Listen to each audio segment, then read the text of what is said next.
அனைவருக்கும் சித்தர் வாக்கு ஜோதிடத்தின் மூலம் பாலச்சித்தர் பாலஜனா உங்களுக்கு நல் வணக்கங்களை தெரிவித்துக் கொள்கிறேன். இன்றைய தினம் நாம் என்ன பார்க்க போறோம்னா, வாழ்க்கையில ஒவ்வொருவருக்கும் வீடு வாசல், இந்த வீடு வாசல் நிரந்தரமாக அமையக்கூடிய யோகம், அதில் ஏற்படுகின்ற தலைவாசல், ஒவ்வொருவருக்கும் எப்படிப்பட்ட யோகமான தலைவாசல் அமைந்தால் வாழ்க்கை தலை சிறந்து விளங்கும் என்று ஒரு சிறந்த ஒரு பகுதியாக இந்த நிகழ்ச்சியில் வழங்கப்படுகின்றது. இந்த நிகழ்ச்சியில் அதற்கான பல நல்ல விஷயங்களை சொல்ல கடமைப்பட்டிருக்கிறேன். அதற்கு முன்னதாக சித்தர் வாக்கு ஜோதிடத்தின் மூலம் உங்கள் பிரச்சனைகள், என்னென்ன பிரச்சனைகளாம் இந்த நிகழ்ச்சியின் மூலம் உங்களுக்கு தீரக்கூடிய நிலை ஏற்படும், என்னென்ன பிரச்சனை தீரணும், எதுக்காக ஜாதகத்தை தூக்கி அலைகிறீங்க, அங்கே போய் அவரை போய் பார்த்தோம், இங்கே போய் இவரை போய் பார்த்தா, அவரை பார்த்தோம், இவரை பார்த்தோம், எத்தனையோ வருஷங்கள் ஜாதகத்தை தூக்கி கல்யாணம் முடியல, வேலை கிடைக்கல, அரசாங்க வேலை கிடைக்கல, வீடு கட்ட முடியல, கடல் பிரச்சனை, சொத்து பிரச்சனைகள், இதுக்கெல்லாம் நாங்கள் பார்க்காத இடம் பாக்கி கிடையாது, எங்களுக்கு எதுவுமே நடக்க மாட்டேங்குது. என்னமோ அப்போ முடியும்னாங்க, இப்போ முடியும்னாங்க, பிள்ளை கல்யாணம் முடிய மாட்டேங்குது. பையனுக்கு அரசாங்க வேலை கரெக்டாக கிடைச்சிருந்தாங்க, இப்போ பிறந்தது அரசாங்க வேலைக்காக பிறந்திருக்கான்னு சொல்கிறாங்க, ஆனால் இவங்க வேலை கிடைக்கல உனக்கு. இப்படியெல்லாம் ஒவ்வொருத்தரும் சொல்லக்கூடிய எத்தனையோ இடத்துல ஜாதகத்தை பார்த்து சொல்லக்கூடிய விஷயத்தை நம்பி நாங்கள் அதுக்காக படத்தை செலவு பண்ணி இன்னைக்கு ரொம்ப வேதனைப்பட்டு உட்காந்துருக்கோம். அப்போ என்ன சொல்கிறாங்க, என்ன ஐயா நல்லா படிச்சிருக்கேன், என் பையன் நல்லா படிச்சிருக்கேன், அடுத்த பிரச்சனை நல்லா படிச்சிருக்கேன், நல்ல இடத்துல வாழாத, கை நிறைய சம்பாதிக்கிறான், கல்யாணம் மட்டும் முடிய மாட்டேங்கிறியா. அதுதான ஜோதிட சாஸ்திரம் முக்கியமான விஷயம். சித்தர் வாக்கு ஜோதிடத்திற்கும் இந்த வருஷம் இந்த மாதம் கல்யாணம் முடிஞ்சாகணும். வேலையா, தனியார் வேலையா, அரசாங்க வேலையா, சொன்ன மாதம் கிடைக்கும். ஐயா கல்யாணம் முடிஞ்சு வச்சு நல்லபடியாக முடித்தோம், இன்னைக்கு குழந்தையில் ஒரு 5-6 வருஷம் ஆகி போச்சு. கல்யாணம் முடிஞ்சு 5-6 வருஷம் ஆகி போச்சு, பிள்ளைகளுக்கு கல்யாணத்தை முடிச்சு கொடுத்தோம், இன்னைக்கு குழந்தை இல்லை. என் பொண்ணுக்கு குழந்தை இல்லைன்னு சொன்னோடனே சம்பந்தக்காரவங்க ஒரு மாதிரி பேச ஆரம்பிக்கிறாங்க. சம்பந்தக்காரங்க மட்டும் இல்லை, அக்கம் பக்கத்தில் இருக்கவங்களா கல்யாணம் முடிஞ்ச இந்த இருக்கிற வருஷம் ஆகி போச்சு, இந்த வர்றா பாரு, இன்னும் மறைமுகமாக என்னவோ சொல்கிறாங்க. ஒரு நல்லது கெட்டதில் கலந்துக்க முடியல, என் பிள்ளை வேதனைப்படுது, என் பிள்ளைக்கு என்னைக்கு தான் புத்திர பாக்கியம் கிடைக்கும். இப்படிப்பட்ட வேதனைகளுக்கெல்லாம் எங்கெங்கயோ ஜாதகத்தை தூக்கி அலைஞ்சு பார்த்துட்டு எத்தனையோ பரிகாரம், எத்தனையோ ஜோசியரை பார்த்தாச்சு, எத்தனையோ கோயில்களை போயாச்சு, எங்களுக்கு எதுவுமே நல்லது நடக்கலையே அப்படின்னு வேதனைப்படக்கூடியவங்க நல்ல கவனிங்க. எந்த பிரச்சனையானாலும் ஒரு முறை ஜாதகத்தை கையிலிடுங்க. திரும்ப உங்களுக்கு என்ன உத்தரவாதம் போறேன், ஒரு ஜோதிடத்தில் சொன்னது நடக்கவில்லை என்றால் ஒன்று உங்கள் ஜாதகம் தவறாக இருக்க வேண்டும், இல்லை என்றால் ஜோதிடர் நான் தவறாக இருக்க வேண்டும். அந்த தவறு வரவே கூடாது. அவரை பார்த்து அப்படியே நடந்துச்சுன்னு சொல்லக்கூடியதாக இருக்கணும். சரி, இன்னைக்கு மீண்டும் ஒரு தலைவாசல், ஒவ்வொருவருக்கும் ஒவ்வொரு ராசிக்கும் என்னென்ன தலைவாசலில் இருந்தால் என்னென்ன யோகங்கள் ஏற்படும், தலைவாசல் சரியில்லை என்றால் என்னென்ன பாதிப்புகள் ஏற்படும் என்பதை தெளிவாக விளக்கமாக பார்ப்போம். அதாவது வாழ்க்கை என்பது வளமாகவும் தொழில் விருத்தியுடனும், வாழ்க்கை என்பது வளமாகவும் தொழில் விருத்தியுடனும் செல்வ செழிப்புடனும், முக்கியமாக ஆரோக்கியம், மனுஷன் ஆரோக்கியமாக இருக்கணும். அதுக்கு இருக்கிற வீடு ரொம்ப முக்கியம், இருக்கிற வீடு தலைவாசல் ரொம்ப முக்கியம். அதை முக்கியம் ஆரோக்கியமாக மனுஷன் ஆரோக்கியமாக இருக்கணும். எவ்வளோ சம்பாதிச்சாலும் உடம்பு கட்டு போச்சுன்னா உடல்நிலை பாதிப்பு வந்தால் சம்பாதிச்சது ஒரு பிரயோஜனப்படாது. என்ன சம்பாதிச்சா என்ன பிரயோஜனம்? அப்படிப்பட்ட உடல் ஆரோக்கியம், தெம்பு, தைரியம், அதே நேரம் பேரும் புகழுடன் உற்றார் உறவினர் பார்த்து பெருமைப்படக்கூடிய வாழ்க்கையை தரக்கூடிய ஒரு அற்புதமான சக்தி, ஒரு சிறப்பான யோகம், அதுதான் வாஸ்துவினுடைய ஒரு அங்கம். வாஸ்துவினுடைய ஒரு அங்கம் தான் ஒவ்வொருவருக்கும் அந்தந்த ராசிக்கு ஏற்ற தலைவாசல். ஒவ்வொருவருக்கும் அந்தந்த ராசிக்கு ஏற்ற தலைவாசல் சரியாக அமையவில்லை என்றால் என்ன நடக்கும்? முதல்ல அதை தெரிஞ்சுக்குங்க. சரியா? ஒவ்வொரு ராசிக்கும் ராசின்னா என்னங்க? ஒரு குழந்தை அம்மா உடலிருந்து வெளியே வந்த உடனே இந்த ராசி இந்த நட்சத்திரத்தில் இந்த உடல் வெளியே வருது அப்படின்றதான் ஒரு குழந்தை பரணி நட்சத்திரத்தை பிறகுன்னு வச்சுங்க. பரணி நட்சத்திரம் மேச ராசியில் அந்த குழந்தை பிறந்திருக்கு. இதுக்கு பேர் உடன் பிறந்த அந்த உடல் தான் அந்த யோகமான தலைவாசல்ல வசிக்கக்கூடிய நிலை. அப்படி அதுல அந்த மாதிரி யோகமான தலைவாசல் இல்லை அப்படின்னா அந்த உடல் என்னென்ன பாதிப்புகள் ஏற்படும் என்பதுதான் அதுல விரிவா பார்க்க போறோம். முதல்ல நல்ல கவனிங்க. ஒவ்வொரு ராசிக்கும் சரியான யோகமான தலைவாசல் அமையாவிட்டால், சரியான திசையின் சரியான தலைவாசல் அமையாவிட்டால், முதல்ல பார்த்தீங்கன்னா தொழில் பாதிப்பு, அந்த குடும்ப தலைவனுக்கு தொழில் பாதிப்புகளை ஏற்படுத்தும்.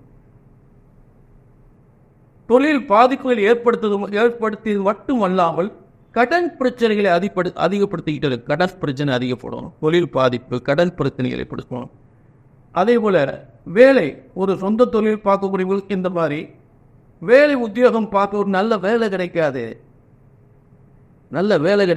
அடிக்கடி வேலையில மாற்றம் ஏற்படும். ஒரு வேலையில் கூட நிரந்தரமாக இருக்க முடியாது, ஒரு தொழில் கூட நிரந்தரமாக இருக்க முடியாது. புரியல? அடிக்கடி வீடு மாற்றம். அதாவது உங்களுக்கு சரியான தலைவாசல்ல போய் அந்த இடத்துல நீங்க குடி இருக்கல அப்படின்னா மீண்டும் வீடு மாற்றம். அந்த வீடை திரும்ப அதாவது எத்தனையோ நிறைய பேர் பார்த்துட்டேன். ஒரு 6 மாசத்துக்கு ஒரு வீடு மாறிக்கிட்டே இருப்பாங்க, வருஷத்துக்கு ஒரு வீடு மாறிக்கிட்டே இருப்பாங்க. ஏன்னா அவங்களுக்கு யோகமான தலைவாசல் சரியாக அமையவில்லை. அது தெரியாமையே அவங்க ஒவ்வொரு இடத்துலையும் குடி போய் திரும்ப வீட்டை காலி பண்ணிக்கிட்டே ஜாமான் சட்டை தூங்கிட்டே அலைவாங்க. அது மாதிரி ஒரு குடும்பம் எதுவுமே இருக்காது. அப்படிப்பட்ட வேதனைகள் நடக்கும். சரி, ஏன்னா ஒரு வீட்டை காலி பண்ணி ஒரு வீட்டுக்கு போகிறது சாதாரண விஷயம் இல்லை. அதனுடைய கஷ்டங்களை அனுபவித்து பார்த்தா தான் தெரியும்.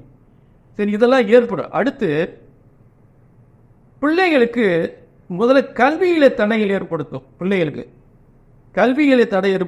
பிள்ளைகளுக்கு நோய் நொடிகளை கொடுக்கும். பிள்ளைகள் மட்டும் உங்களுக்கும் நோய் நொடிகளை கொடுக்கும். திடீர் விபத்துக்களை உருவாக்கும். புரிஞ்சுட்டீங்களா? திடீர் விபத்துக்களை உருவாக்கும். அதே நேரம் வளர்ந்த பிள்ளைகளுக்கு காதல் பிரச்சனையை தாய் தகப்பனாரை எதிர்த்து பேசக்கூடிய ஒரு நிலை, குணாதிசயங்களை அந்த சரியான திசை அமையவில்லை என்றால், ஒரு கேடு விளைவிக்கக்கூடிய திசையில் நீங்க குடியிருந்து விட்டால் தாய் தகப்பனார் எதிர்க்கக்கூடிய பிள்ளைகளாக வளர்ந்து விடும். தாய் தகப்பனை எதிர்த்து பேசக்கூடிய பிள்ளைகளாக வளர்ந்து காதல் பிரச்சனைகளில் ஈடுபட்டு வீட்டை விட்டு ஓடிருங்க பிள்ளைய. உங்களை பிள்ளையாச்சு பையனாக வீட்டை விட்டு வெளியே ஓடி. இதெல்லாம் இருக்கக்கூடிய திசையை பொறுத்து, அந்த யோகமான தலைவாசலை பொறுத்து. பாதிக்கப்பட்ட தலைவாசல் இருந்தால் இத்தனை பாதிப்புகள் உருவாகும். சரிங்களா? அப்ப அது மட்டும் இல்ல, இடப்பிரச்சனைகள், சொத்து பிரச்சனைகள், திடீர் விபத்துகள், உடல் ஆரோக்கியம் பாதிக்கப்படுவது, ஆபரேஷன். ஒரு ஆபரேஷன் பண்ணியிருப்பாங்க, திடீர்னு ஒரு ஆபரேஷன் வரும், திரும்ப இன்னொரு ஆபரேஷன் வரும். இப்போ தாங்க இது சரி பண்ண அதுக்குள்ள இன்னொரு ஆபரேஷன் பண்ண வேண்டிய சூழ்நிலை வந்துருச்சு அப்படிப்பாங்க. இப்படி ஏதாவது ஒரு பிரச்சனைகள் வந்து கொண்டே இருக்கும். அப்ப இதுக்கு அடிப்படையான விஷயங்கள் முதல்ல நம்ம இருக்கக்கூடிய இடம்தான் அந்த தலைவாசல். சரியான யோகமான தலைவாசல், சரியான திசையில் உங்கள் வீடு அமைந்து விட்டால், வாடகை வீடோ சொந்த வீடோ அமைந்து விட்டால், இத்தனை பிரச்சனைகளிலிருந்து நீங்கள் நல்ல விடுபடக்கூடிய நிலை ஏற்படும். நல்ல தொழில் அமையும், தொழில் விருத்தி ஏற்படும். பிள்ளைகளுடைய கல்வி நீங்க நினைச்ச மாதிரி, அதாவது பிள்ளைகளுக்கு தான் வளர்க்கணும், இப்படித்தான் பிள்ளைகளுக்கு நல்ல வேலை கிடைக்கணும், இந்த மாதிரி படிக்கணும் அப்படின்னு நினைச்சு போய் அதெல்லாம் நீங்க நினைக்கிற மாதிரி ஒரு டாக்டர் ஆகும்னு நினைப்பீங்க, அதே மாதிரி டாக்டர் ஆக்கலாம். ஒரு இன்ஜினியர் ஆகும்னு நினைக்கிறீங்க, இன்ஜினியர் ஆகிக்கலாம். ஒரு ஐஏஎஸ், ஒரு ஐபிஎஸ், நீங்க என்ன நினைச்சு அந்த குழந்தைய வளர்க்கணும்னு நினைக்கிறீங்களோ அது உங்களுடைய யோகமான தலைவாசல இருக்கும்போது அந்த பிள்ளைகள் கண்டிப்பா அந்த கல்வியில் மிகப்பெரிய வெற்றி ஏற்படுத்தும். இல்லாட்டின என்னத்த சொல்ற, என்னோட போராட்டம் இருக்கு, நல்லா படிக்கிறேன்ற, ஆனால் பாஸ் பண்ண மாட்டேங்கிறேன், பிரச்சனைக்கு மேல பிரச்சனைக்கு வந்துகிட்டே. பிள்ளைகளுக்காகத்தான் வாழ்க்கை. அது உங்களுடைய தலைவாசல் சரியாக அமைவிட்டால் பிள்ளைகளுடைய கல்வியை பாதிக்கும், பிள்ளைகள் உத்தியோகம் பாதிக்கும். திருமணம் தள்ளி போய்கிட்டே இருக்கும், திருமணம் நடக்காது. சரி, தப்பித்தாவது திருமணம் கல்யாணம் முடிஞ்சு வச்சுட்டீங்க, பார்த்தீங்கன்னா குழந்தை இல்லாமல் போயிடும். ஏன்னா இங்கே இருந்த சக்தி அங்கே உருவாயிடும். அதாவது அந்த காலத்தை சொல்லுவாங்க, பார்த்து பேசுப்பா செவத்து கூட காது கேட்கும். உண்மை. இங்கே இருக்கக்கூடிய உங்களுடைய வீடு ஒரு தலைவாசல் எந்த யோகமான தலைவாசலாக இருந்தால், இல்லை ஒரு பாதிக்கப்பட்ட தலைவாசல் இருந்தால், அந்த இடத்திற்குரிய சக்தி அந்த வீட்டினுடைய அந்த வீட்டில் வசிக்கூடியவர்களுடைய உடம்பில் போய் ஆட்டி வைக்கக்கூடிய நிலை ஏற்பட்டுவிடும். தீய சக்தியாக இருந்தால் தீயவை ஆட்டி வைக்கக்கூடிய நிலை ஏற்படும். யோகமான சக்தி ஒரு திசையில் ஒரு யோகமான வீட்டில் குடியிருந்தால் அந்த யோகம் அப்படியே உங்கள் உடம்புக்குள் போய் உங்களை மிகப்பெரிய உயர்ந்த இடத்திற்கு கொண்டு செல்லும், பேரு புகழோடு உங்களை வாழ வைக்கும். சரி, இப்படிப்பட்ட விஷயங்கள்லாம் இந்த வாஸ்து என்று சொல்லக்கூடிய ஒரு அங்கமான தலைவாசலில் இன்னைக்கு என்ன பார்க்க போறோம்னா, எந்த திசையில் எந்த தலைவாசல் எந்த ராசிக்கு யோகமாக இருக்கும் அப்படின்றத ஒரு விஷயத்த, முக்கியமான ஒரு விஷயத்த ரிஷப ராசிக்கு பார்க்க போறோம். அதாவது ஒவ்வொரு ராசிக்கும் சரியான திசை அமையாவிட்டால் வாழ்க்கையில் என்னென்ன பிரச்சனைகள் ஏற்படும், சரியான திசை அமைந்தால் எப்படிப்பட்ட யோகங்கள் ஏற்படும் என்பதை பற்றி தான் இந்த நிகழ்ச்சியில் நம்ம பார்க்க போகிறோம். சரிங்களா? அப்போ அதுக்கு முன்னாடி சித்தர் வாக்கு ஜோதிடத்தின் மூலம் என்னென்ன பிரச்சனைகள் தீரும் என்பதை பற்றி ஒரு விளக்கம் பார்ப்போம். சரி, இப்போ அந்த விளக்கத்தை பார்த்தார். இப்போ ரிஷபராசிக்கு பொதுவாகவே பார்த்தீங்கன்னா எப்படிப்பட்ட திசையில் தலைவாசல் வைத்து கொண்டால் சிறப்பாக இருக்கும் அப்படின்னு பார்த்தோம்னா, பொதுவாகவே வடக்கு தெற்கு, வடக்கு முதலிடம், தெற்கு இரண்டாம் பட்டம். வடக்கு தெற்காக ரிஷபராசிக்கு தலைவாசல் வைத்து கொண்டால் வாழ்க்கை வளமாகும், தொழில் விருத்தியடையும், வேலை வாய்ப்பு, அரசாங்க வேலை என்று சொல்லக்கூடிய அத்தனை யோக, பிள்ளைகளுடைய கல்வி, வருமான முன்னேற்றங்கள், நோய் நொடி இல்லாத வாழ்க்கை, பிரச்சனைகள், சண்டை சச்சரவு, சொத்து பிரச்சனைகள் இல்லாத ஒரு வாழ்க்கை, சிறந்த வாழ்க்கையாக அந்த சரியான திசையில் அமைத்து கொண்டார். தலைவாசலை சரியான திசையில் அமைத்து கொண்டால் வாழ்க்கை எல்லாமே சரியாக வெற்றியாக அமையும். புரிஞ்சுட்டீங்களா? ஆக பொதுவாக ரிஷபராசிக்கு வடக்கு தெற்கு, வடக்கு முதலிடம், இரண்டாம் பட்சம் தெற்கு. அடுத்து இந்த ரிஷபராசிக்கு நட்சத்திரங்கள் 3 இருக்கிறது. அதாவது கார்த்திகை நட்சத்திரம் 3ஆம் பாதத்தில் முதல் பாதம் பார்த்தீங்கன்னா மேஷராசியில் விழுகும். கார்த்திகை நட்சத்திரம் 2, 3, 4 பாதங்கள். அந்த கார்த்திகை நட்சத்திரத்தில் இருக்கிறவருக்கு கண்டிப்பாக வடகிழக்கு திசை யோகமாக அமைத்துக் கொள்ள வேண்டும். வடகிழக்கு தலைவாசலாக வைத்துக் கொள்ள வேண்டும். கார்த்திகை நட்சத்திரத்தில் பிறந்த ரிஷபராசிக்காரர்கள் வடகிழக்கு யோகமாக அமைத்துக் கொள்ளுங்கள். வாழ்க்கை வளமாகவும், முன்னேற்றம் பெறும், வியாபார விருது, தொழில் வருமானங்கள், முன்னேற்றங்கள், நோய் நொடி இல்லாத உங்கள் பிள்ளைகளுக்கு நல்ல சிறந்த கல்வி, உத்தியோகம், அதே நேரம் நல்ல திருமண வாழ்க்கை, தடையில்லா திருமண வாழ்க்கை என்று சொல்லக்கூடிய சிறந்த யோகங்களை பார்க்கலாம். இல்லாட்டி அத்தனை பிரச்சனைகள், பிரச்சனைகள் எல்லா பிரச்சனையும் வரும். சரி, இப்போ அடுத்து கார்த்திகை நட்சத்திரத்துக்கு அடுத்து ரோஹிணி வடக்கு தான் வைத்துக் கொள்ள வேண்டும். ரோஹிணி நட்சத்திரத்தில் பிறந்தவர்கள் வடக்கு தான். புரிஞ்சுட்டீங்களா? அடுத்து நீங்கள் தென்கிழக்கா, ரோஹிணி நட்சத்திரம் தென்கிழக்கா வச்சுக்கலாம். ஒன்று வடக்கு தலைவாசல், தென்கிழக்கு. ரோஹிணி நட்சத்திரத்துக்கு வந்து ரிஷபராசிக்காரர்கள். சரி, புரிஞ்சுட்டீங்களா? அப்படி நீங்கள் சரியான முறையில் திசை அமைத்துக் கொண்டால் வாழ்க்கை சிறந்து நல்ல தொழில், நல்ல வியாபாரத்தில் இருக்கக்கூடியவர்கள், தொழிலில் இருக்கக்கூடியவர்கள் நல்ல விருத்தி அடையும், வேலை வாய்ப்பு, வருமானங்கள், அரசு பதவி என்று அதே நேரத்தில் உங்கள் பிள்ளைகளுடைய கல்வி, தடை இல்லாத உங்கள் பிள்ளைகளுக்கு திருமண வாழ்க்கை, புத்திர பாக்கியம் என்று எல்லாவித யோகங்களும் தோஷமில்லாமல் சிறந்து விளங்கக்கூடிய ஒரு சிறந்த ஒரு திசையாக, நல்ல முன்னேற்றம் பெறக்கூடிய திசையாக அமையும். சரிங்களா? அதாவது ரோஹிணி நட்சத்திரத்தில் பிறந்த ரிஷபராசிக்காரர்கள் ஒன்று வடக்கு இல்லாட்டி தென்கிழக்காக வைத்துக் கொள்ளலாம், தெற்கு தென்கிழக்காக வைத்துக் கொள்ளலாம் தலைவாசலை. அடுத்து அதே ரிஷபராசியில் 3வது நட்சத்திரம், அதாவது மிருகசீசம் நட்சத்திரத்தில் பிறந்த ரிஷபராசிக்காரர்கள் கண்டிப்பாக தெற்கை தான் பயன்படுத்த வேண்டும். தெற்கு பயன்படுத்துங்க. மிருக சீச நட்சத்திரத்தில் பிறந்தவர்கள் தெற்கே பயன்படுத்துங்கள்.